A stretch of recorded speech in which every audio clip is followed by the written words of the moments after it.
Mwanaume sikia hii, kadri unavyozidi kunenepa na kuota kitambi ndio unazidi kupoteza haiba yako ya ujana dume.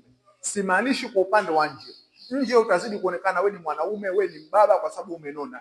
Lakini kwa upande wa ndani wewe sio mwanaume au unakwenda kupoteza haiba yako ya ujana dume. Hii ni kwa sababu ya kwamba kadri unavyonenepa mafuta katika mwili yanakuwa ni mingi sana.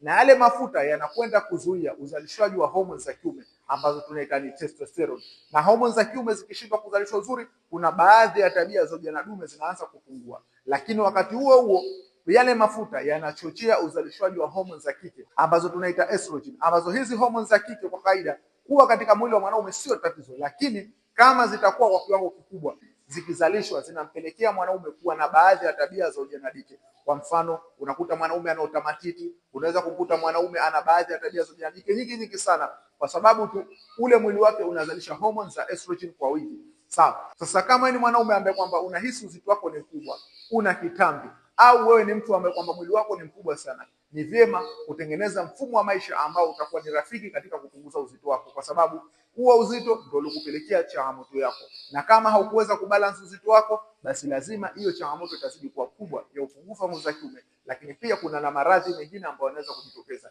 ikiwepo matatizo ya mifupa kama vile maumivu ya mgongo pamoja na nyonga, lakini pia inaweza kupelekea changamoto kama vile tezi dume pamoja na maradhi mengine ambayo yatagharimu sana kuweza kupata matibabu ya haraka. By the way, ikiwa unahitaji ushauri au unasumbuliwa na changamoto yote, unaweza kunicheki ili niweze kupatia mwongozo wa hatua kwa hatua namna gani unaweza kutumia kuweza kuondokana na changamoto yako.